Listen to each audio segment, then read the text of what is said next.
लोकसभा चुनावों के लिए 7 चरणों की वोटिंग खत्म हो चुकी है और एग्जिट पोल में बीजेपी की सरकार बनती दिख रही है। कल लोकसभा चुनाव के नतीजे आएंगे, लेकिन उससे पहले देश भर में एग्जिट पोल की चर्चा हो रही है। एग्जिट पोल में बीजेपी की सरकार बनती देख शेयर बाजार में भी रौनक लग गई है।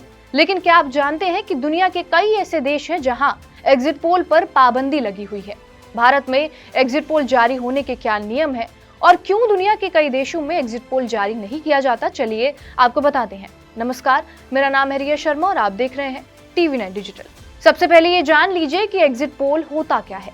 एग्जिट पोल चुनाव के बाद का एक सर्वेक्षण है जो प्रत्याशित विजेताओं और उनकी जीत के अंतर की भविष्यवाणी करता है। ये पूर्व अनुमान वोटिंग के बाद सर्वेक्षण एजेंसियों द्वारा एकत्र किए गए वोटर्स फीडबैक पर आधारित होता है।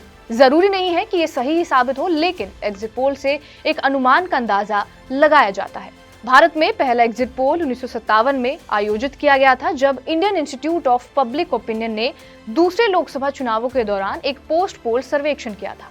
सरकारी प्रसारक दूरदर्शन ने 1996 में देश भर में एग्जिट पोल आयोजित करने के लिए centre for the study of developing societies को काम पर रखा था, लेकिन इसको लेकर काफी शिकायतें भी हुई। पिछले कुछ सालों में भारतीय चुनाव आयोग ने एग्जिट पोल को लेकर नियम कड़े किए हैं। भारत में कुछ साल पहले तक चुनावी चरणों के बीच में मीडिया के एग्जिट पोल दिखाने के बाद जब शिकायतें ज्यादा आने लगी, तो चुनाव आयोग ने इस पर नियम कड़े करके गाइडलाइन जारी की कि एग्जिट पोल का टेलीकास्ट अंतिम चरण के बाद ही होगा, चाहे वो लोकसभा के चुनाव हो या फिर विधानसभा के। अंतिम वोट डाले जाने के 30 मिनट बाद एग्जिट पोल को टीवी चैनल्स पर दिखाने या फिर डिजिटल प्लेटफॉर्म के जरिए उन्हें पब्लिश करने की परमिशन है। यूरोप में 16 देश हैं जहां ओपिनियन पोल की रिपोर्टिंग प्रतिबंधित है। ये प्रतिबंधित चुनावी दिन से 24 घंटे पहले से लेकर 1 महीने पहले तक चलता है।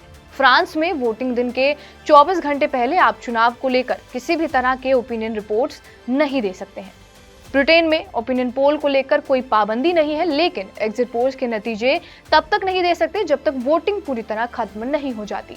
अमेरिका में भी ओपिनियन पोल्स तो आप कभी भी दे सकते हैं, लेकिन एग्जिट पोल पर नतीजे वहां भी चुनाव में मतदान पूरी तरह खत्म होने के बाद ही मीडिया द्वारा जारी किए जाते हैं। जर्मनी में एग्जिट पोल्स अपराध माना जाता है अगर इसे चुनावी मतदान से पहले दिखा दिया जाए। सिंगापुर में तो एग्जिट पोल पूरी तरह से बैन है। वहां चुनावों को किसी भी तरह से प्रभावित करना अपराध है, लिहाजा इसको लेकर बहुत कड़ाई रहती है। जाहिर है एग्जिट पोल को लेकर हर देश ने अपने तरीके से नियम बना रखे हैं।